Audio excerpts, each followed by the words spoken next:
आपने हेपेटाइटिस के बारे में जरूर सुना होगा। हेपेटाइटिस एक ऐसी बीमारी है जो लिवर को प्रभावित करती है। अब इसी बीमारी का हॉटस्पॉट बन रहा है केरल। यहां हेपेटाइटिस ए वायरस के मामले बहुत तेजी से बढ़े हैं। हेपेटाइटिस ए के बढ़ते मामलों को देखते हुए अब केरल के कोझिकोड, मलप्पुरम, त्रिशूर और एर्नाकुलम जिलों में अलर्ट जारी किया गया है। इन्हीं जिलों में हेपेटाइटिस ए वायरस के मामले सबसे ज्यादा रिपोर्ट हुए हैं। वर्ष 2024 की शुरुआती 4.5 महीनों में 1977 मामले की पुष्टि हो चुकी है। हेपेटाइटिस ए की वजह से 12 लोगों की मौत भी हुई है। हेपेटाइटिस ए से केरल के एर्नाकुलम जिले का वेंगूर इलाका सबसे ज्यादा प्रभावित है। यहां करीब 200 लोग हेपेटाइटिस ए वायरस से संक्रमित हैं। राज्य की स्वास्थ्य मंत्री वीना जॉर्ज ने निर्देश दिए कि प्रभावित जिलों में जल स्रोतों की साफ सफाई का ध्यान रखा जाए। रेस्टोरेंट वालों से भी केवल उबला हुआ पानी देने को कहा गया है। समय समय पर रेस्टोरेंट का निरीक्षण करने के निर्देश भी दिए गए हैं। केरल में हेपेटाइटिस ए वायरस का इतनी तेजी से बढ़ना बुरा संकेत है, जिसने केरल सरकार को भी चिंता में डाल दिया है। आपको कोरोना का समय याद होगा। भारत में कोरोना का पहला केस केरल में ही मिला था।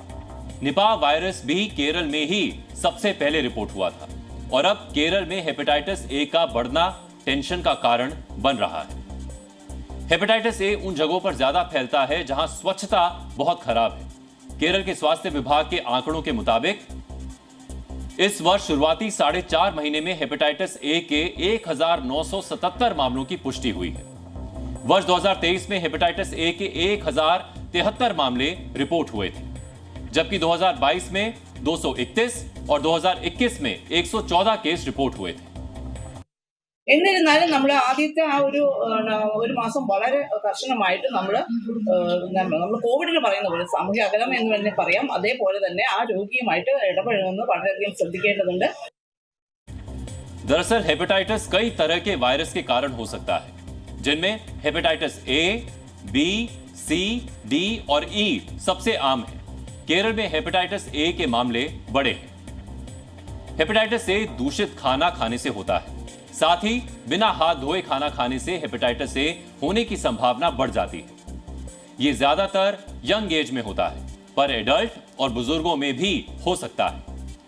हेपेटाइटिस संक्रमित व्यक्ति के संपर्क में आने से भी हो सकता है।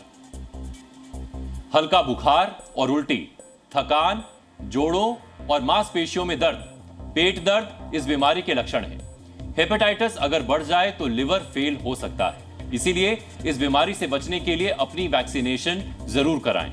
साथ ही लिवर फंक्शन टेस्ट भी जरूर करवाना चाहिए, जिससे समय रहते हेपेटाइटिस से बचा जा सकता है। Zee News.